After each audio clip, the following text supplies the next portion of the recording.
Terpujilah Bapa Yahweh, Bapa kami panggil dalam nama Tuhan Yesus. Kami mengucap syukur buat kebaikan-Mu. Pada saat ini kami sudah memuji, membesarkan nama-Mu melalui pujian-pujian kami. Dan saat ini kami rindu untuk berbicara, mengajar kami melalui kebenaran dafar, kebenaran firman-Mu Bapa. Berbicara di tengah kami, sampaikan isi hati-Mu. Siapakah mempelai-Mu tidak lebih dari segumpal tanah adanya Bapa, tapi apabila Bapa pakailah menurut kehendak-Mu. Sampaikan semua maksud-Mu bagi kami. Biar Roh Kudus bekerja di tengah kami. Sembunyikan kami semua di belakang salib-Mu yang kudus. Dan Bapa, kuasa setan coba menghambat kami, sudah ketolak dalam nama Yesus. Berkati urapi kami mau belajar kebenaran-Mu dalam nama Tuhan kami Yesus Al-Masih. Dan semua yang percaya katakan amin. Sahabat-sahabat, silakan dulu. Di Tuhan ada sukacita. Haleluya. Nah, hari ini kita mau belajar kebenaran Bapa Yahweh, bagaimana supaya kita, kalau waktu lalu kita sudah belajar bagaimana kita kuat dalam tekanan, sekarang bagaimana sabar dan teguh dalam pergumulan. Dan kita akan buka di dalam Kisah Rasul pasal 7 ayat 5 sampai 60. Bagaimana kita memiliki keteguhan dan kesabaran hati di tengah pergumulan hidup. Kita buka Kisah pasal 7 ayat 55-60. Nanti kalau sudah dapat semua, kita akan membuka firman Tuhan ya dari ayat 54 saja sampai 60. Stefanus dibunuh, Saulus hadir. Mari kita buka firman Tuhan, Kisah Rasul pasal 7 ayat 54 sampai 60. Kita baca berbalas-balasan. Ketika anggota-anggota mahkamah agama itu mendengar semuanya itu sangat tertusuk hati mereka, maka mereka menyambutnya dengan gertakan gigi.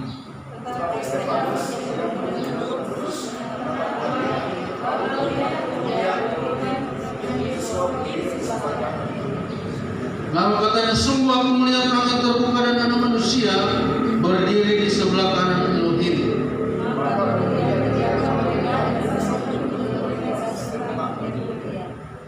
Mereka menyeret dia keluar kota lalu melemparinya, dan saksi-saksi meletakkan jubah mereka di depan kaki seorang muda yang bernama Saulus.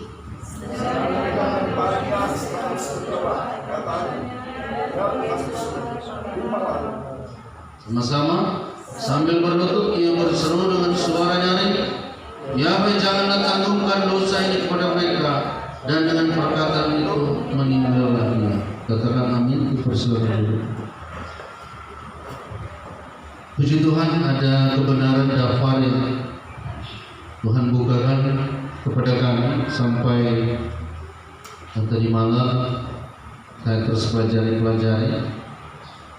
Jadi jam 1 saya cuma tidur sedikit, jam 1 sampai pagi ya, sampai siap mau pelayanan saya tetap belajar kebenaran. Saudara, kita melihat satu kisah bagaimana Stefanus sebagai martir. Nah, martir ini dari kata Yunani Markus. Di Indonesia kan disebut saksi. Jadi kalau mau jadi saksi harus ingat Stefanus. Saksi itu dari kata Yunani Markus. Di Indonesia kan martir. Jadi kalau menjadi saksi kita harus pegang prinsip ini. Jadi bukan cuma bersaksi sekedar mulut saja, tidak. Jadi saksi itu jadi martir, jadi Markus. Nah, saudara yang kekasih, Tuhan mau mengajar saya dan saudara bagaimana memiliki kesabaran dan keteguhan menghadapi pergumulan dalam kehidupan. Mungkin kalau kita di daerah Manado belum terlalu terasa pergumulan, tapi di daerah-daerah tertentu memang mereka merasakan sekali pergumulan. bayar beribadah saja sudah susah, dilarang untuk pakai toa dan sebagainya. Bahkan saya pernah ingat waktu di Jakarta mau beribadah ada yang melempari dengan batu. Ada jemaat-jemaat kita juga di Depok dihentikan oleh FPI waktu itu. Nah, puji Tuhan, intoleransi di negeri Indonesia ini sudah diputuskan sampai ke akar-akar. Tapi masih tetap ada juga di daerah-daerah tertentu yang merasakan persoalan yang berat, baik dalam melayani pekerjaan Tuhan, termasuk juga dalam menghadapi pandemi COVID-19. Ada banyak orang yang sudah pernah saya singgung kemarin, kehilangan pekerjaan. Ada orang melakukan kejahatan secara terang-terangan. Kalau dulu hugel, sekarang buter. Apa itu hugel? Dulu hubungan gelap, sekarang hubungan terang-terangan. Karena keadaan yang membuat seseorang tidak dapat menghadapi persoalan, pergumulan. Sebenarnya masalah saudaraku yang kekasih memang besar.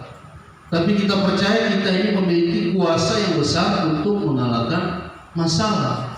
Masalah boleh besar saudara yang kekasih, tapi sikap hati kita menghadapi persoalan pergumulan itu yang terutama. Persoalan sekalipun kecil, kalau kita hati kecil menghadapinya, ya jadi besar. Hati kecil saudara tahu ciut. Nah, kalau orang memiliki hati yang ciut, hati yang kecil, hati kualitas sontong, susah. Sementara menghadapi tekanan-tekanan dan hidup dibutuhkan hati yang besar, hati yang sabar, hati yang teguh, hati yang kokoh. Bagaimana menghadapi persoalan, saudara? Sehingga kalau kita melihat apa yang terjadi kepada Stefanus, ini adalah contoh iman yang harus kita miliki. Bagaimana keteguhan hati dari seorang Stefanus? Mengapa dia mati? Bukankah Sadrak, Mesak, Abednego waktu ditaruh di api, lo tidak terbakar? Bukankah Daniel ketika ditaruh di bawah singa tidak dicakar di mangsa oleh singa? Bahkan banyak lagi hamba-hamba Tuhan yang mengalami mujizat. Tapi kenapa Stefanus harus mati? Apakah Tuhan tidak sanggup menolong dia seperti menolong Abraham, menolong saudara yang kasih, Musa, menolong baik nabi-nabi yang ada saudara seperti Daud, termasuk Daniel, Sadrak dan Mesak. Tapi saya percaya Tuhan lebih tahu apa yang terbaik. Mungkin orang bisa menghakimi, oh dia ada dosa, dia cilaka, ada dosa. Dulu kita pernah mengalami seperti itu. Memang karena baru belajar motor, apalagi motor saya kita jatuh. Oh, bukan saya lagi penghakiman, tapi itu pengalaman. Oh, karena dia sobagi ini, karena dia sobagi. Orang kan mudah sekali menghakimi, apalagi kalau dapat musibah seperti itu. Bisa saja itu dialami oleh Stefanus. Nah, saudara yang kekasih, kalau kita mempersoalkan itu, kenapa dia tidak mati? Bukankah manusia juga semua akan mati? Ibrani 9 ayat 27, cuma caranya saja yang berbeda. Amin. Tapi yang jelas manusia akan mati. Yang menjadi persoalan teladan apa yang saya dan saudara akan tinggalkan, itu yang menjadi persoalan. Biar umur 1000 tahun, tapi tidak ada teladan yang ditinggalkan, itu percuma. Yang menjadi pembahasan kita pada saat ini, bagaimana saudara respon Stefanus ketika menghadapi hantaman batu-batu. Kalau ditembak enak saudara, bisa saya katakan begitu, 1 kali doang ikut parah selesai. Tapi kalau dihantam dengan batu, kena mata, kena kepala, kena dada, matinya berkali-kali. Betul. Tapi saudara yang kekasih, seorang Stefanus memiliki sikap hati yang teguh menghadapi persoalan ini. Dan ini bukan cuma masalah persoalan sembako, persoalan masalah pekerjaan, tidak. Ini masalah hidup dan mati. Tapi saudara yang kekasih, dia tetap memegang prinsip bahwa iman kepada Yesua itu lebih penting daripada nyawa. Jadi saudara yang kekasih, sehingga dia meninggalkan teladan yang baik.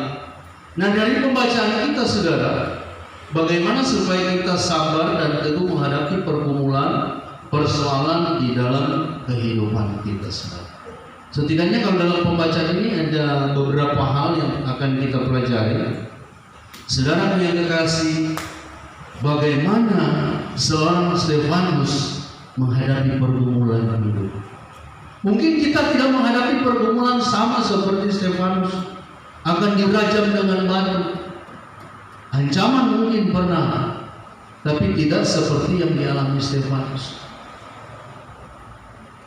Mungkin kita diperhadapkan dengan berbagai-bagai masalah. Bisa saja masalah dalam pekerjaan, masalah dalam ekonomi, masalah dalam kesehatan, masalah yang tidak kunjung selesai. Seringkali masalah satu belum selesai, sudah datang masalah lain. Masalah di hadapan Tuhan, termasuk di hadapan anak Tuhan, sebenarnya bukan masalah kalau dia memiliki prinsip kebenaran firman Tuhan, seperti yang dilakukan oleh Stefanus. Karena dia teguh dengan prinsip. Saudara yang kekasih, ada beberapa hal yang dia teladankan yang harus saya dan saudara lakukan ketika menghadapi pergumulan. Yang pertama, coba kita baca ayat 55 dulu. Firman Tuhan demikian, tetapi Stefanus yang penuh dengan Roh Kudus menatap ke langit, lalu melihat kemuliaan Elohim dan Yesua berdiri di sebelah kanan Elohim. Teladan yang ditinggalkan Stefanus yang harus saya dan saudara pelajari, harus ikuti saudara ketika menghadapi persoalan. Jangan pandang orang lain, pandang saja kepada langit. Saudara tahu langit dalam bahasa Inggris itu heaven ya, tapi dalam bahasa Ibrani itu Shamayim. Shamayim saudara yang kasih adalah sorga. Dia tidak memandang manusia, dia tidak memandang saudara yang kasih pergumulan yang sebentar dihadapi.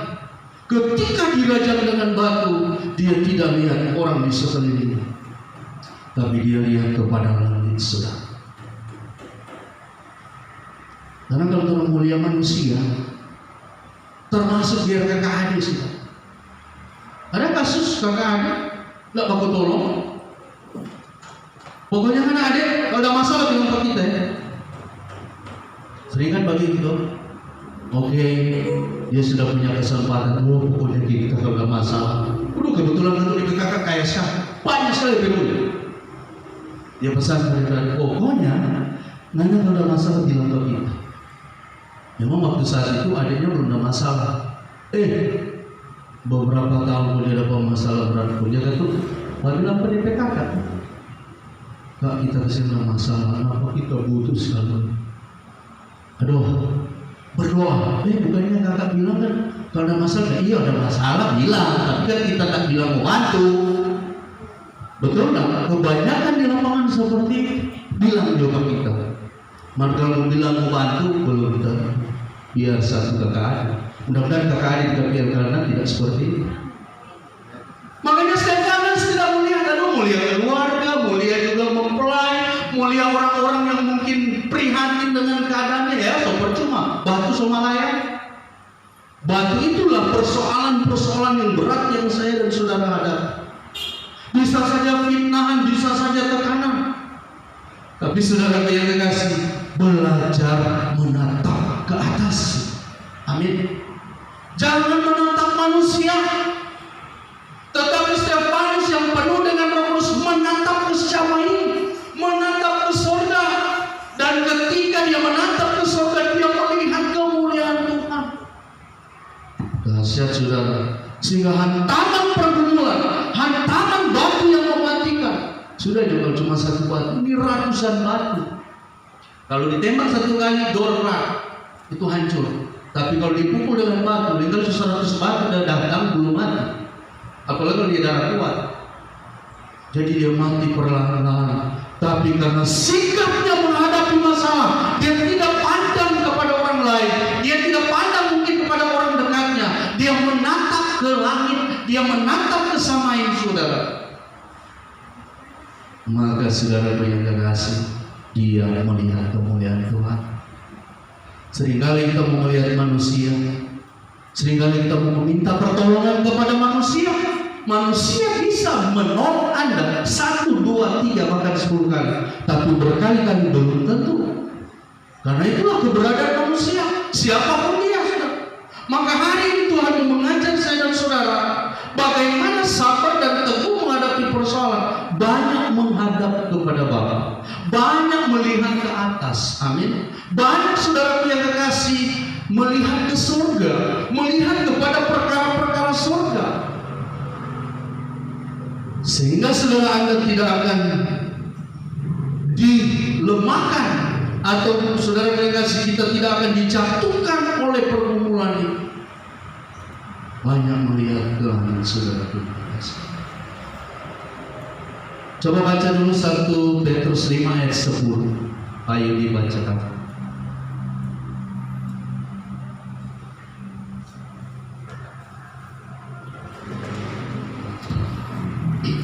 Dan Elohim, sumber segala kasih karunia, yang telah memanggil kamu dalam Hamasia kepada kemuliaan yang kekal, akan melengkapi, meneguhkan, menguatkan dan mengokohkan kamu sesudah kamu menderita seketika lamanya. Ya, ketika Anda menderita dan Anda banyak menghadap ke langit, saudara yang kekasih, Elohim yang penuh kuasa itu meneguhkan, menguatkan saudara.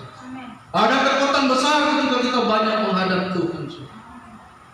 Persoalan apapun itu saudara yang kasih. Jadi sikap kita menghadapi masalah bagaimana? Mental baca enggak kita menghadapi persoalan ini? Ada seorang petenis saya pelajari saudara yang kasih, namanya Arthur Ashe. Arthur Ashe ini dia petenis kulit hitam. Dan dia 3 kali juara Wimbledon. Ada American Open, ada juga Australian Open, dan itu kejuaraan bergengsi kalau orang yang suka tenis. Saudara, pada satu saat dia kena serangan jantung. Ketika dia kena serangan jantung, saudara, dia butuh transfusi darah. Dia dibawa di rumah sakit yang luar biasa. Namanya juga kan juara dunia tuh, Arthur Ashe, seorang petenis Amerika. Dia ditransfusi 2 kantung darah. Ternyata darah ini saudara yang kasih ada virus HIV. Dan setelah dia ditransfusi darah, dia positif HIV. Dan itu yang menyebabkan dia mati sampai akhir saudara. Tapi selama dia berperang melawan HIV, dia tetap saudara yang kasih menyuarakan bagaimana pemerintah Amerika harus melihat kepada orang-orang yang tertinggal, terlebih kepada korban-korban gempa Haiti pada saat itu. Dia suarakan saudara. Bahkan di Afrika dia ingin pemerintah lihatkan ini orang-orang miskin yang ada di Afrika. Sampai mati suara itu tidak pernah padam. Dia tetap mendengungkan. Seorang juara dunia yang sudah kena HIV. Saudara, ada satu temannya atau fansnya datang, Arthur, siapa di mana yang harus alami bahasa Nabi? Kenapa engkau yang harus alami? Bukankah banyak pasien-pasien lebih layak? Ini kan orang yang mungkin patah semangat si Arthur ini. Kenapa harus kamu seorang juara dunia? Artinya orang mulai mempersalahkan rumah sakit, dokter. Kalau mau pikir dong mau suruh tuntut baiknya Arthur. Apa jawaban saya Arthur itu? Petenis 3 kali juara dunia. Dia bilang, di seluruh dunia ada 50 juta yang ingin jadi petenis handal. Ada 50 juta yang ingin jadi petenis handal. Dan yang benar-benar jadi handal itu 500.000. Artinya cuma 50 juta dari 500.000 ya berarti cuma 1% lah. Dia bilang begitu ke Felix. Nah dari 500.000 ini hanya 50.000 yang benar-benar jadi profesional dan yang tembus di Wimbledon, di Grand Slam dan sebagainya, American Open dan sebagainya. Tapi dari 5.000 itu hanya 50 yang benar-benar bertarung di kejuaraan. Di seleksi itu ada yang ukur masih perangkap final. Dan mana tahu bahasa mana? Yang benar-benar bertarung di Australian Open atau Grand Slam American Open itu hanya 50 orang. Dan syukur-syukur yang masuk Grand Final dan Semifinal itu 4 orang. Semifinal 4 orang itu biasa. Dan yang benar-benar masuk final cuma 2 orang. Dan yang paling benar-benar jadi juara cuma 1 orang. Dia kata bilang, puji Tuhan, kita yang ada salah satu masuk di situ, bahkan sampai 3 kali. Tapi waktu saya mengangkat piala, saya tidak pernah bertanya kepada Tuhan, why me Lord? Kenapa saya Tuhan? Saya diam-diam saja, karena saya pikir ini pencapaian dari saya. Banyak kan orang bilang, kalau kita kuat kok ini karena kita kerja keras. Kita pergumulan kita hadapi memang luar biasa. Jadi dia bilang ketika dia mengangkat piala, dia tidak pernah bertanya, mengapa saya yang harus angkat piala itu. Jadi kalau saya ditanya saat ini, mengapa saya yang kena HIV, saya adalah orang yang tidak tahu berterima kasih. Waktu saya angkat piala, saya tidak tanya Tuhan. Loh, ketika ada masalah, saya tanya Tuhan, kenapa saya? Banyak kali di antara orang percaya, waktu diberkati lupa Tuhan, tidak pernah bertanya, kenapa saya dipercayakan ini, kenapa saya harus begini, saya diberkati luar biasa, lupa Tuhan. Tapi waktu dia sakit, mulai mengeluh, Tuhan saya kecewa, kenapa Tuhan tidak dengar doa saya?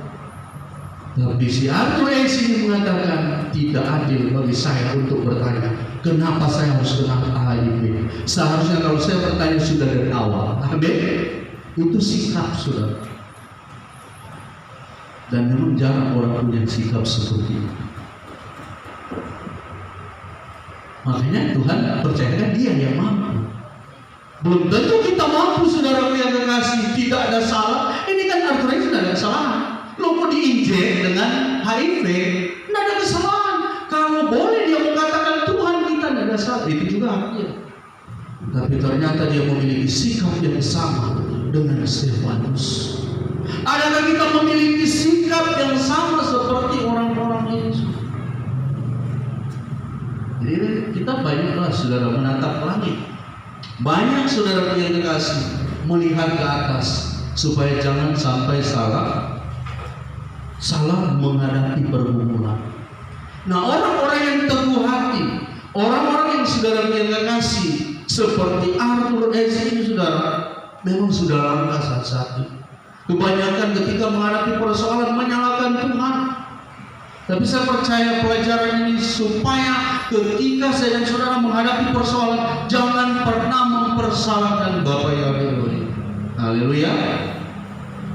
Lemparan batu bisa saja persoalan yang berat. Tapi saudara, kata di dalam 1 Petrus 5:10, Bapa Yahweh itu akan memberikan kekuatan, keteguhan setelah kita menjalani penderitaan itu sudah. Haleluya. Roma 8 ayat 18, silakan baca dulu.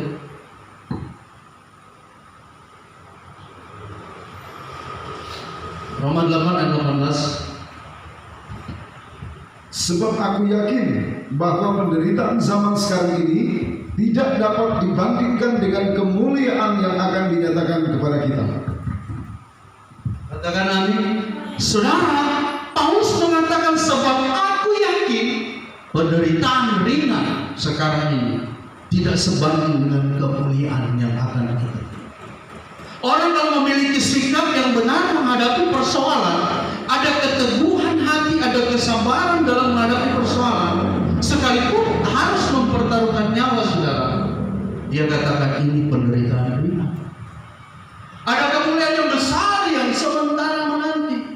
Ini yang Tuhan mau saudara kasih dimiliki oleh sikap anak-anak Bapak yang telah di zaman ini. Adakah kita banyak menatap ke langit, memiliki sikap yang positif, tidak melihat orang lain, tidak melihat kesalahan orang lain? Kalau mau pikir saudara yang kekasih, batu ini orang sedang cuma lempar kata-kata agak keras, orang sangat itu belum. Apalagi kalau batu betul, aduh. Tapi Tuhan mau melatih saudara, belajar seperti Stefanus, dia memberikan teladan, dan teladan ini dia ikuti dari Tuhan Yesus. Saudara, amin. Banyak melihat ke atas saudara yang kekasih. 1 Petrus 2 ayat 19-20 kita baca lagi firman Tuhan ini. 1 Petrus 2 ayat 19-20. Sebab adalah kasih karunia jika seorang karena sadar akan kehendak Elohim menanggung penderitaan yang tidak harus dia tanggung. Sebab dapatkan disebut ujian jika kamu menderita pukulan karena kamu berbuat dosa, tetapi jika kamu berbuat baik dan karena itu kamu harus menderita, maka itu adalah kasih karunia pada Elohim. Ya, bayangkan 2 kali Rasul Petrus mengatakan kalau dalam penderitaan itu kasih karunia saudara. Ada seorang pendeta bercakap dengan pendetanya. Kebetulan pendeta satu ini gerejanya baru dibakar. Kemana telepon? Aduh bro, luar biasa. Tuhan berkata bro, dahsyat bro, dapat kasih karunia ini. Bro dapat berkat luar biasa. Aduh si pendeta, kita baru dapat berkat. Baru dibakar gereja situ belum berkat. Oh kita ini Pak Bro, kita coba Pak Bro. Bro sudah kasih karunia bro, sudah pembakar.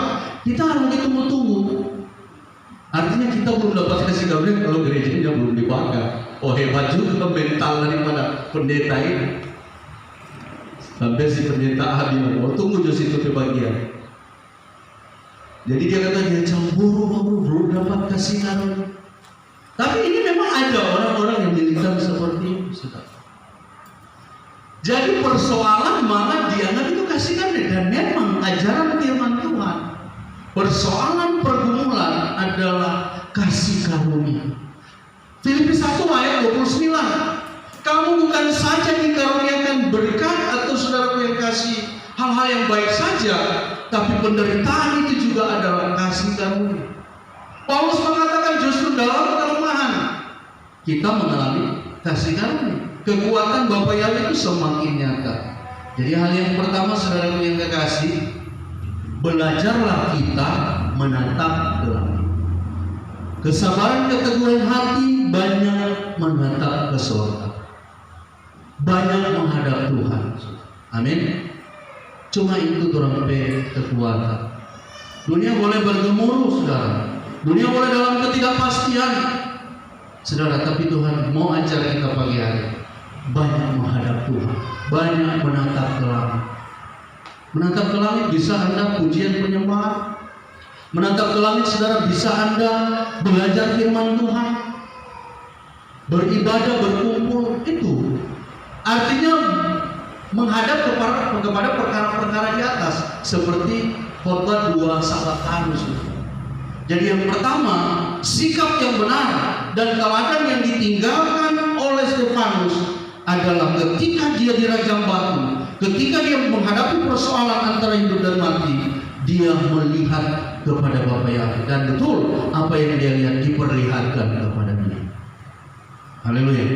Yang kedua saudara, kita baca di dalam ayat 59, saya baca di dalam ayat 59. Sedang mereka melemparinya, Stefanus berdoa, katanya, ya Tuhan Yesus, terimalah roh. Jadi sikap yang kedua, teladan kedua daripada Stefanus ketika menghadapi persoalan, dia menyerahkan semua masalah kepada Tuhan, termasuk kehidupannya. Kita perlu saudara kasih menyerahkan kehidupan kita sepenuhnya kepada Tuhan. Artinya kalau kita ingin Tuhan, dia bertanggung jawab sepenuhnya dalam kehidupan kita. Sekalipun kita mengalami persoalan dalam kehidupan, kalau kita banyak menyerahkan persoalan kita kepada Tuhan, Dia akan ambil persoalan itu. Yang menjadi persoalan ketika Anda menghadapi pergumulan, Anda curhat di Facebook, Anda mau cari pembelaan manusia, tidak akan dapat. Yang justru akan dapat bully, yang justru akan dapat saudara kekecewaan. Belajarlah anak-anak Tuhan ketika ada masalah, ada problem, saudara tidak curhat di Facebook. Curhatlah di kaki Tuhan. Seperti Stefanus, dia serahkan rohnya, dia serahkan kehidupannya kepada Tuhan. Dia tidak serahkan kepada dunia. Dan orang-orang seperti ini adalah orang-orang yang memiliki sikap yang teguh. Digambarkan seperti logam emas. 1 Petrus 1 ayat 6 dan 7. Kita baca 1 Petrus 1 ayat 6 dan 7. 1 Petrus 1 ayat 6 dan 7. Silakan. Bergembiralah akan hal itu, sekalipun sekarang ini kamu seketika harus berduka cita oleh berbagai-bagai pencobaan.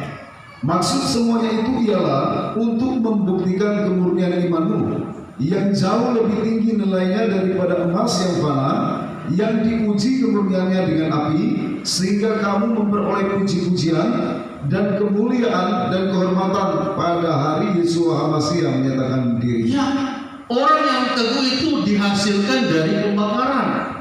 Digambarkan seperti pemurnian emas.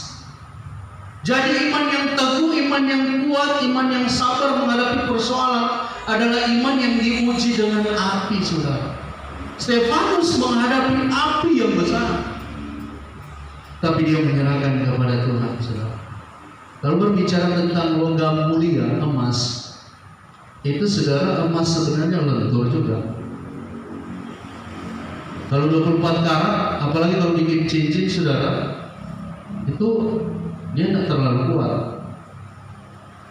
Tapi memang harus dibuat emas. Ada orang bikin yang kuat itu 18 karat. Kalau di luar negeri kebanyakan pakai emas 18 karat. Di Indonesia kebanyakan 22 karat. Tapi ada yang suka pakai 23 dan 24. Apalagi kalau mau kawin pakai 24. Tapi sebenarnya itu agak rapuh. Tapi memang begitu caranya. Harus dicampur dengan tembaga dan ada logam lain, saudara, supaya dia agak kuat. Kalau emas 22 itu agak kuat, makanya dia tidak terlalu mengkilat. Tapi kalau 24 memang mengkilat, tapi dia agak rapuh juga. Kalau kita kena meja itu bisa patah. Tapi saudara yang kasih, kalau seorang pembuat contoh bola emas, kerajinan dari emas, dia akan keluarkan semua yang tidak murni. Dia tidak akan memakai campuran logam. Dia akan buat contoh bola emas, atau mungkin ada seperti kucing emas dan sebagainya. Itu dia akan pakai satu alat tambahan, yaitu campuran lah, namanya flak. Flak ini seperti boras ya. Kalau kita dulu bakar emas kita pakai boras. Jadi semua timah, semua logam-logam lain itu akan terangkat. Seperti itu juga pandai emas ini, saudara.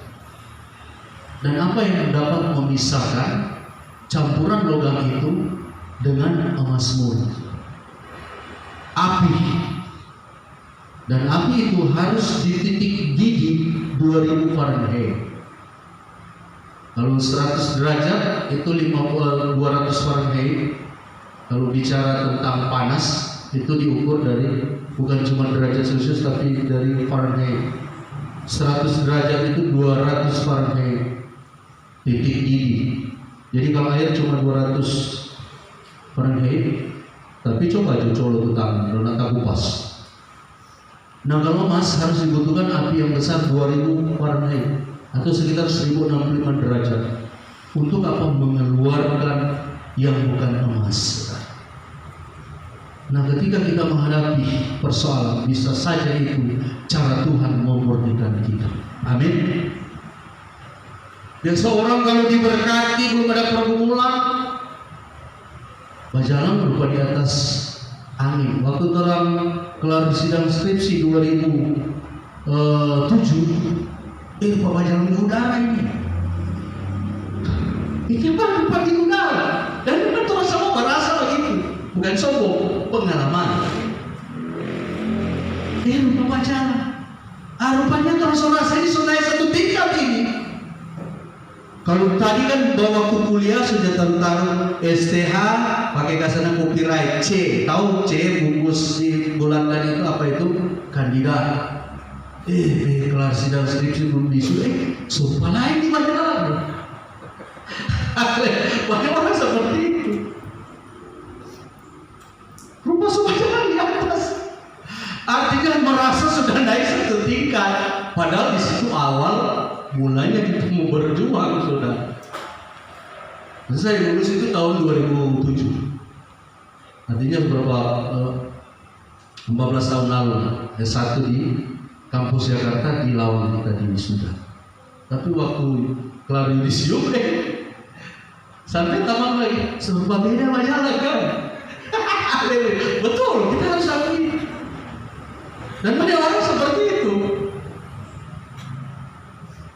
Mengapa Tuhan harus izinkan proses supaya orang naik satu tingkat itu harus turun dulu? Amin.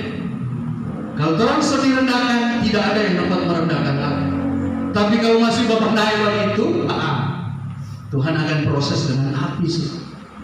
Ada api yang panas, yaitu api cobaan, api ujian. Tujuannya untuk membuktikan kemurnian iman kita, saudara.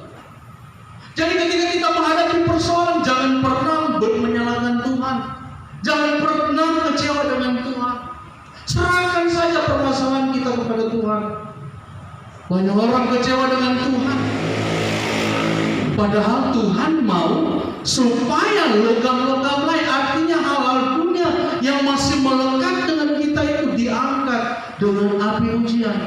Orang kalau sudah banyak kali melewati api ujian, kerendahan hatinya akan muncul. Tapi kalau belum dapat proses, masih banyak di atas satu tingkat. Saudara, kita rasain jujur. Palingan ini langkah ini, lu baru disium tuh. Padahal juga tidak jalan kita hasil. C juga cuma 2,6 sudah. Kalau kan apa lah cerita, kemana sudah. Yang penting ada tarik ke TV sudah langsung dia kasih tangan pada dia dosen. Sesama doa. Haleluya. Karena dia sudah S1, dia kasih tangan pada dia dosen bilang sesama doa. Oh kasihan. Dosen ada gaji, dosen 10 tahun lain yang baru lulus kita bilang sesama doa. Dia memang sudah sesama S1. Haleluya. Ya, makanya Tuhan luaskan proses. Nah dari proses yang Tuhan luaskan, Tuhan mau ajar kita seperti Stefanus, menyerahkan persoalan kita kepada Tuhan. Tidak cukup kita berdoa, kita tidak cukup menghadap ke langit, kita tidak cukup menyembah Tuhan, tapi Tuhan mau juga masalahmu bawa kepada Dia, termasuk hidup matimu bawa kepada Dia, saudara. Amin. Sehingga Dia akan mengangkat setiap persoalan kehidupan saya dan saudara. Haleluya. Jadi itu bagian yang kedua yang dilakukan Stefanus. Dia langsung menyerahkan, ke dalam tanganmu aku serahkan.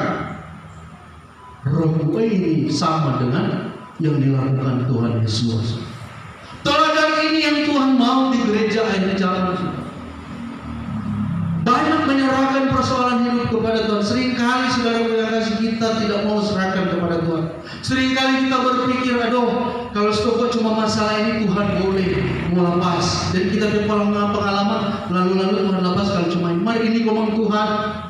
Seringkali Tuhan kita berdoa, rupa lain ini masalah Tuhan. Berarti kita ragu. Kalau kita seperti Stefanus mau batu, ya tidak saudara yang kekasih pegang masalah. Dia menyerahkan kepada Tuhan. Haleluya. Saudara, jadi itu yang kedua yang dilakukan oleh Stefanus. Dia menyerahkan semua masalah kepada Tuhan, termasuk hidup dan mati. Kita baca terus dulu di dalam pembacaan kita tadi.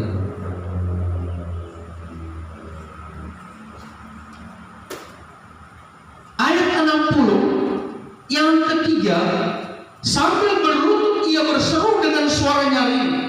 Tuhan janganlah tanggungan dosa ini kepada mereka.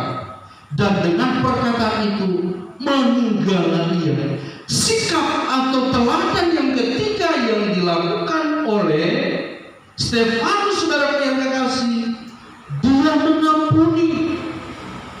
Sukarela mengampuni. Apalagi orang ada injak-injak orang. Ada orang bilang, oh kalau kemang kita tehakso injak nanti bakuliah. Ini belum. Tapi ada satu kasus yang kita pernah cerita tadi ini kan live itu ya, dalam zaman. Saudara yang dikasih, dia tidak menyalahkan orang yang melemparinya dengan batu. Ini sikap yang luar biasa. Seringkali kita hanya tersinggung sedikit, kita sudah marah, kita sudah inginkan saudara supaya orang itu dapat pukul dan sebagainya. Tapi Tuhan merubah sikap pandangan. Orang yang sabar dan memiliki keteguhan hati tidak, saudara yang kekasih, menyalahkan orang lain. Sekalipun mungkin Tuhan luaskan orang lain itu penyebab masalahnya, saudara. Tapi dia tahu Tuhan yang meluaskan. Amin. Dia katakan jangan tanggungkan. Coba kalau dia mati dalam kepahitan, sekalipun dia sudah taruh nyawanya, tapi kalau dia tidak dapat mengampuni, nanti Tuhan balas semua pribadi kita. Aduh. Tuhan katakan, ketika engkau tidak mengampuni orang, aku juga tidak mengampuni. Sia-sia kematiannya. Dan memang seperti itu sikap orang benar. Ketika dalam hantaman batu-batu pergumulan, sekalipun mungkin orang itu menyebabkan kita mengalami masalah, ingat ada Tuhan yang meluaskan itu. Terlebih ada setan yang ingin kita dapat masalah. Amin. Setan ingin kita dapat masalah, bahkan ingin kita mati. Itu setan punya kerja, saudara. Makanya jangan sampai kita dikalahkan oleh setan. Setan juga bisa pakai pergumulan untuk melantahkan orang percaya. Seperti kisah Ayub. Setan, saudara yang kasih, meminta kepada bapaknya supaya bapaknya timpakan hal-hal yang buruk kepada Ayub. Dan memang terjadi. Sekalipun Ayub memang ada banyak argumentasi, tapi sebagian besar, saudara yang kasih, dia mengampuni juga sahabat-sahabatnya. Dia juga tidak kepahitan dengan Tuhan. Dia kehilangan 10 anak, tapi diganti 10 anak. Betul? Saudara baca di ayat 42. Dia juga diganti dengan 10 anak. Hilang 10 anak, Tuhan kasih balik. Bahkan kekayaan 2 kali lipat. Dan orang itu masyhur di masanya. Nah, saudara yang kasih, karena itu memang kehendak setan ingin kita mengalami persoalan. Nah, Tuhan mau kita teguh, saudara yang kasih, kuat seperti emas ketika dihantam dengan api. Saudara, kalau saudara beli mobil itu sudah lulus uji, dan dia lulus uji baik dari kerangkanya, airbagnya, sasisnya, mesinnya. Tapi saya contoh saudara yang kasih airbag saja. Ya. Mobil itu sebelum dilaunching atau dijual, airbagnya diuji dengan apa? Dengan tabrakan. Dan harus ada orang di dalam. Berani? Tapi kalau orang yang buat motor itu, mobil itu, dia berani. Dengan kecepatan 100 km per jam, dia hantam itu, betul. Airbag langsung pompa. Memang ada ujinya di situ. Supaya kalau orang tabrak, biar serta tabrak parah, selamat. Itu uji coba mobil, saudara. Amin. Tapi mental juga orang yang BSB. Tapi kalau mereka buat, mereka tahu. Buat apa mau jual nanti airbag tidak berfungsi? Orang tak pukul di setir, tak pukul di mobil. Jadi memang yang memiliki airbag ini cuma auto mewah, expander. Tahu di FPV ini kalau ada airbag, ada.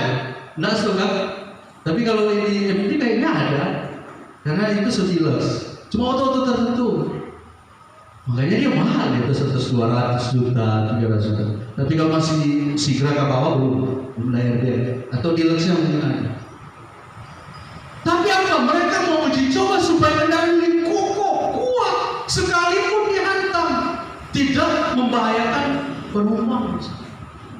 Itu fungsi HRD. Seringkali Tuhan luaskan tantangan-tantangan, tapi Dia tahu semua ujian ini tidak melebihi batas kemampuan kita. Amin. Roh Kudus tetap akan memberikan perlindungan kepada kita. Yang penting kita mau menghadapi masalah. Tapi kalau kita takut menghadapi masalah, ya Tuhan juga tidak mau campur tangan. Sementara gereja Tuhan adalah gereja yang militan, saudara. Jadi belajar seperti Stefanus, saudara. Dia tidak menyalahkan orang lain, tapi dia mengampuni. 1 Petrus 4 ayat 19. Masih di ayat tadi, baca.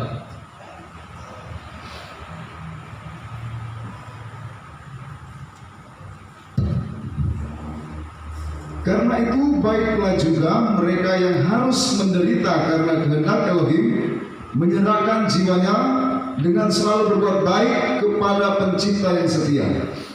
Ya, selalu menyerahkan hidupnya kepada pencipta yang setia. Yang seperti tadi pembuat mobil.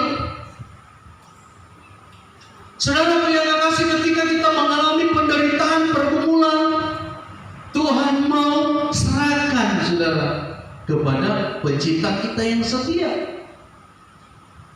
Jangan menyalahkan siapa-siapa, saudara. Jadi hal yang ketiga yang kita dapati dari Stefanus, teladan. Sekalipun dia harus mati, dia meninggalkan teladan. Dia mengampuni orang yang bersalah kepada dia. Kalau melihat kita di Bapak, oh luar biasa. Dia juga banyak kekurangan, tapi sebelum meninggal dia mengampuni dan meminta ampun kepada orang-orang yang pernah mungkin dia salah. Tapi ada juga yang tak mau datang mengampuni dia. Ya udah, urusannya yang penting urusannya sudah selesai, mengampuni. Amin. Saudara, jadi yang ketiga, ketika menghadapi persoalan kehidupan, sekalipun itu disebabkan oleh orang yang diluaskan Tuhan, mari kita belajar mengampuni. Haleluya. Yang keempat, kita baca di dalam ayat 58. Mereka menyeret dia keluar kota, lalu melemparinya, dan saksi-saksi meletakkan jubah mereka di depan kaki seorang muda yang bernama Saulus. Saudara, mereka menyeret dia secara manusia malu, seperti terpidana mati. Padahal apa yang dia lakukan? Memberitakan kebenaran. Firman Tuhan tadi, jangan ada menderita karena bapak curi, karena membunuh, pukul orang. Tidak. Dia menderita seperti ayat yang pertama, saudara. Dia dituduh oleh mahkamah agama pada saat itu dalam pemberitaan kebenaran. Yang penting kita menderita karena kebenaran. Tapi kalau menderita karena pukulan, ya karena dosa, ya Tuhan juga tidak mau tuntut, tidak mau campur tangan. Dan di sana, saudara yang dikasih, ketika dia diseret, ada saksi-saksi. Nah, kembali saudara yang dikasih, seperti yang saya sampaikan dari awal, saudara. Kematiannya menjadi saksi bagi orang lain, termasuk Rasul Paulus. Mereka saksi-saksi itu meletakkan jubah mereka di bawah kaki Saulus. Saudara, Saulus ini artinya besar, artinya orang besar. Memang dia anggota Sanhedrin, namanya Saul itu besar. Tapi ketika jadi nama Paul itu kan Latin, ada yang nangis di sini, itu dia katakan, Tuhan yang besar bukan saya. Mengapa dia harus ganti jadi Paulus? Dia tidak mau lagi kebesaran. Apa yang dulu keuntungan sudah mengaku. Dia tidak mau lagi disebut Saulus atau orang besar. Dia ingin jadi kecil saja. Tuhan yang besar. Amin. Dan pertobatan Rasul Paulus dipicu oleh karena dia melihat apa yang dia percaya. Kok dia rela mati? Stefanus ini, ada orang seperti ini kan rela mati. Berarti mereka percaya ini betul. Memang ada sempat dia menganiaya, ya, sejak. Tapi di Kisah pasal 9, dia dihadang oleh Tuhan. Saulus, mengapa engkau menganiaya? Langsung dia bilang, ya Tuhan, siapa engkau? dia langsung bertobat. Fast respon, cepat sekali respon, karena sudah dari titik ini sudah. Stefanus menjadi kesaksian. Tidak banyak argumen, terus apa menanti suaranya? Dia langsung, siapa engkau Tuhan? Mengapa engkau menaniaya? Ampuni, dia minta, langsung bertobat di situ. Karena dia sudah melihat orang-orang Kristen yang dianiaya. Mereka rela mati, mereka militan karena kebenaran, saudara. Dan kebenaran yang ada pada orang militan itu yang Tuhan tuntut di gereja Eja. Mampu tidak kita militan seperti Stefanus? Tekanan saudaraku yang dikasih, saudara, dihadapi dengan sukacita, tidak menyalahkan, menatap kepada Bapa Yahweh, menyerahkan persoalan kepada Tuhan. Di abad 19 ada pendeta Del Modi. Dia punya tamang ini, tamang baik. Dan ini tamang ini, oh dia yakin sekali ini pendeta Del Modi, pendeta sah. Zaman-zaman Catherine Kuhlman, saudara Smith Wigglesworth, orang itu pendeta-pendeta besar. Dia tamang ini selalu diinjili, tidak pernah mau bertobat. Akhirnya sampai mati Del Modi ini tamang tidak bertobat. Pas dia hadir di pemakaman, dia lihat orang begitu banyak berterima kasih kepada pendeta ini. Terima kasih pendeta, selama ini saya doakan orang. Begini.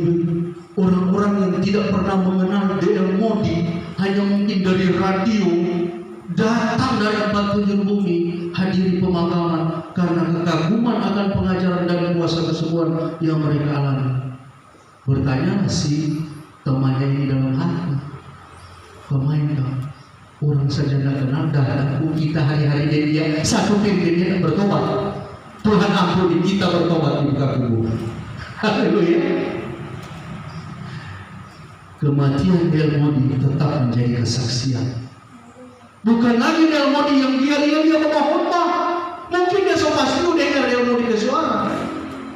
Tapi kekagumannya dia lihat ketika banyak orang datang, ternyata ini bukan hamba Tuhan salah-salah. Dorang saja yang tidak kenal menerima Tuhan Yesus. Dorang saja ini orang-orang yang tahu dari mana datang hari ini jauh-jauh buang biaya antar negara. Kita hari-hari dia mudah bertobat, hari-hari dengar dia pengajaran mudah bertobat, saudara berdosa kita. Haleluya. Akhirnya dia menyerahkan diri. Tuhan ampun saya mau bertobat. Ini diselamatkan. Karena kesaksian hidup yang ditinggalkan.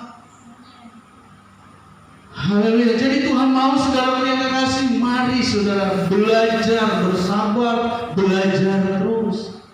No cross, no crown. Tidak ada salib, tidak ada penderitaan. Jangan harap ada mahkota. No pain, no gain. Tidak ada luka, tidak ada kemuliaan, saudara. Tidak ada hal yang baik kita akan dapat kalau kita tidak mendapatkan luka. Haleluya. Ada seorang yang bernama, saya suka angkat topik-topik biografi orang. Mencontoh orang iman, termasuk orang militansi. Ada seorang mahasiswa dulu tahun 2011 namanya Eric Juan. Dia orang Chinese, Eric Juan. Dia suka sekali mau ke Amerika. Tapi yang mungkin tahun 2011 masih ada persyaratan ketat. Akhirnya 7 kali dia bolak-balik di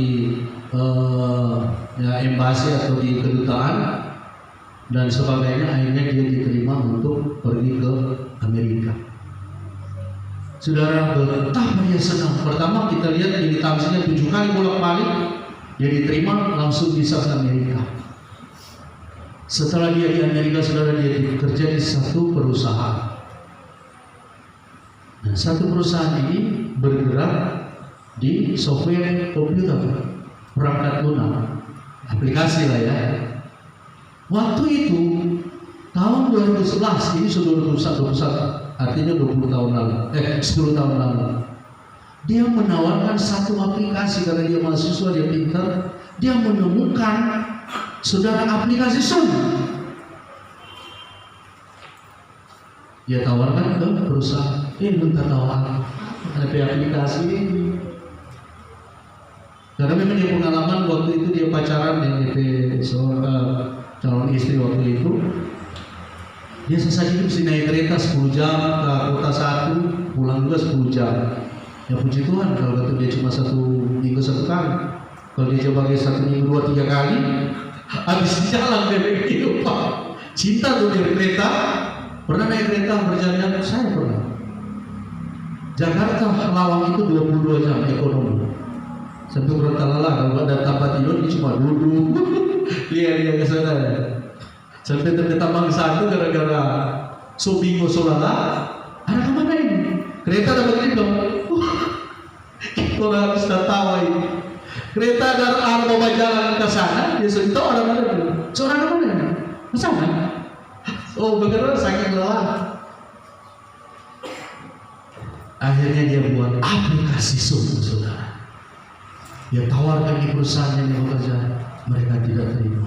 Akhirnya dia bikin perusahaan sendiri dan booming ketika COVID. Sekarang Zoom meeting itu, saudara, dari Eric Juwani juga. Jadi orang kalau kita ada bawa baru-baru di KPI Jakarta bulan lalu ini pasti itu pakai Zoom meeting. Zoom artinya bertatap muka, meeting itu pertemuan. Pertemuan tatap muka lewat aplikasi Zoom. Dan kekayaannya ini sekarang 300 triliun, saudara. Haleluya. Kalau dia mental kerupuk, saudara, bukan mental manja, ya udah injak yang usah jadi aplikasi Zoom. Tuh tidak diterima juga. Corona lewat itu tidak ada orang tak pikir kok. 2010, 2011 dan booming sejak 2020 sampai sekarang. Zoom meeting itu luar biasa. Orang berlomba-lomba pertemuan hari Senin, baik kantor-kantor, di gereja-gereja besar, waktu stay at home, Zoom meeting lalu keras. Makanya kekayaannya sekarang 300 triliun. Ya, 300 triliun. Haleluya. Amin. Ya, harus semangat, saudara. Ada juga satu orang, saudara yang kekasih. Ini Albert Schweitzer. Dia seorang alumni sekolah teologi. Tapi karena dia cinta sekali dengan orang-orang yang ada di Afrika, dia ingin lagi, saudara. Dia ingin tambah sekolahnya, dia sekolah kedokteran dan dia aplikasikan ilmunya di Afrika. Dia membantu orang-orang susah dan Tuhan pakai luar biasa. Dan saudara, dia jadi warga negara di sana. Albert Schweitzer ini pernah dipukuli, dilempar dengan batu, tapi puji Tuhan, Tuhan pakai dia membangun rumah sakit, sekolah-sekolah Kristen di Afrika. Orang temannya bilang begini, dia pengenannya nak pulang tuh sampai sekarang tidak diterima, malah dihantar, dihujat. Apa yang dia katakan? Kita yakin kita ada di tempat ini karena maunya Tuhan. Kedua, kita percaya Tuhan menyertai sampai akhir zaman. Artinya persoalan apapun, dimanapun kita, saudara yang kekasih, kalau kita memiliki keteguhan hati. Nah, dari semua yang dilakukan Stefanus, saya ulangan juga tentang doa. Jangan mengabaikan kehidupan doa ketika kita menghadapi persoalan-persoalan kehidupan. Menyerahkan itu kan sama kita juga berdoa, menyembah, sama juga dengan menatap ke langit. Tuhan mau kita banyak berdoa, saudara, ketika menghadapi persoalan. Dan ketika kita berdoa, perbanyak juga menyembah. Jangan cuma banyak Bapak minta. Berdoa kan itu meminta, tapi banyak mengucap syukur, banyak menyembah Tuhan, saudara. Mari kita banyak menyembah pada Tuhan, supaya doa kita dijawab. Seringkali saudara mereka kita berpikir doa itu melelahkan, doa mungkin juga tidak dijawab. Tuhan mengerti, tidak perlu saudara yang kekasih bahasa yang tinggi-tinggi kalau berdoa. Lebih baik perbanyak, saudara, mempermuliakan Tuhan, seperti yang dilakukan oleh Stefanus. Tuhan, saudara yang kekasih, mengerti bahasa tetesan air mata. Saya baca satu kisah, ini bukan di sini.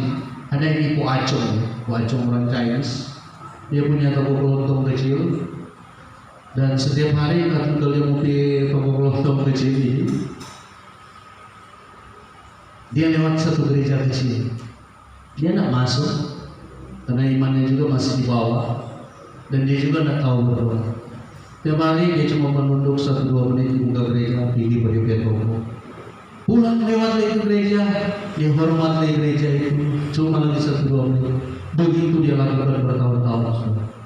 Setiap dia mau pergi ke toko, dan memang dia pikir anak lala juga 1-2 menit. Satu kali pertama penasaran, Wacong, apa Wacong dah ada pada di gereja? Kau berdoa? Berdoa? Ya, kita kasihan nih tahu berdoa. Oe nak tahu doa, ya bahasa saya nak tahu doa, tapi Oe cuma bilang ke Tuhan Yesus, Tuhan Yesus ini Oe acong. Bertahun-tahun dia bilang ini Oe acong. Tuhan Yesus, daripada Tuhan Yesus, ini Oe acong. Saudara, nasaran gara-gara itu dia selama dia juga dalam usaha, kok dia dapat serangan jantung. Ini kisah nyata loh, bukan mobil. Dilarikan ke rumah sakit parah, terakhir polis mati sudah. Pada satu saat di dalam penderitaan, dia lihat punggung Tuhan Yesus ada. Dia tak kaki. Apa Tuhan Yesus bilang? Aco, ini oleh Yesus, haleluya. Mungkin bagus seru, tapi Tuhan tahu Tuhan bahasa. Amin. So panjang-panjang, tapi saudara yang kasih hanya karena mungkin Matius 15:89 hanya perintah-perintah ketetapan manusia, hanya secara liturgi saja, buat apa? Lebih baik acong itu. Ini oleh Tuhan Yesus, acong. Bertahun-tahun sakit parah, divonis mati, Tuhan datang, acong ini oleh Yesus atau Tuhan Yesus, sembuh total. Acong langsung angkat semua di pikiran. Tuhan mengerti bahasa tetesan air mata. Yang penting sikap kita sungguh-sungguh dah. Amin. Kalau berdoa cuma kesini orang, percuma. Jadi saudara, hari ini Tuhan mau kita menjadi gereja yang teguh menghadapi persoalan, sabar dalam menghadapi persoalan. Sekalipun itu berat, banyak menatap ke langit, banyak berdoa kepada Tuhan, mengampuni saudara yang dikasih, serahkan pergumulan kita kepada Dia, maka Dia akan mendengarkan semua doa kita. Terlebih biarkan kehidupan kita jadi saksi, jadi suratan terbuka. Kita tidak jadi batu sandungan bagi teman-teman, bagi orang lain, jadi saluran berkat. Sekalipun kita manusia, tidak luput dari pergumulan, tidak luput dari keterbatasan. Tapi saudara, kalau kita mau menjadi gereja militan, kita hari demi hari kita mengubah diri kita. Biar cuma Bapak Yahweh, ini saya Iwan, Tuhan juga akan balas. Tuhan ini saya Yesus, amin. Tidak banyak-banyak. Yang penting Tuhan bersikap hati. Kalau sikap hati benar menghadap Tuhan, sekalipun dalam tekanan persoalan hidup, Tuhan sangat mengerti bahasa tetesan air mata. Apalagi kalau kita dalam penderitaan berat. Jadi saudara, hari ini mungkin tidak panjang lebar kebenaran yang kami sampaikan sesuai yang Tuhan taruhkan. Banyak menatap kelak, jadilah saksi, banyak menyerahkan persoalan kita kepada Tuhan, dan saudara mengampuni orang lain. Terlebih musuh kita, ampuni saudara. Maka saya percaya kita akan melihat kemuliaan Tuhan. Kemuliaan Tuhan bukan cuma janji kehidupan kekal, tapi kita dia akan angkat naik, bukan turun, jadi kepala bukan ekor. Itu janji Tuhan. Dia akan selamatkan. Dia katakan, engkau tidak perlu takut akan kedahsyatan malam, engkau tidak perlu takut akan sampar yang berjalan di waktu petang. Dan terbukti saudara, kita mengucap syukur selama pandemi ini saudara, tidak ada jemaat kepilkada yang kena saudara, karena perlindungan Tuhan. Jadi biarlah kebenaran ini menguatkan kita. Pegang janji firman Tuhan, jadilah militan yang meninggalkan teladan yang baik bagi banyak orang, sekalipun ketika kita telah dipanggil pulang. Bapak yang diberkati, mari kita berdoa. Terima kasih Bapak yang Elohim, kami bersyukur buat kebenaran-Mu yang kami pelajari. Meteraikan, sempurnakan, kami terbatas bahasa dan kata-kata, tapi Roh Kudus tidak pernah terbatas. Jadikan kami pelaku-pelaku kebenaran. Kami menjadi orang-orang yang militan, teguh hati, sabar dalam menghadapi persoalan, seperti Stefanus, seperti Paulus, bahkan seperti nabi-nabi yang lain. Berikan kami kekuatan Bapa, agar kami dapat menghadap ke langit atau kepada perkara-perkara surga, mau berdoa kepada Bapa Yahweh Elohim. Kami mau sabar, kami mau tekun, kami mau mengampuni orang bersalah kepada kami mau menjadi saksi, kami mau menyerahkan semua persoalan hidup kami. Mitraikan kebenaran Bapa Yahweh Elohim, berkati seluruh keluarga besar kami. Kami akan menyembah dalam benar-benar setan coba Muhammad. Kami sudah katakan dalam nama Yesus. Kami sudah berdoa syukur. Kami telah menyembah. Haleluya. Amin.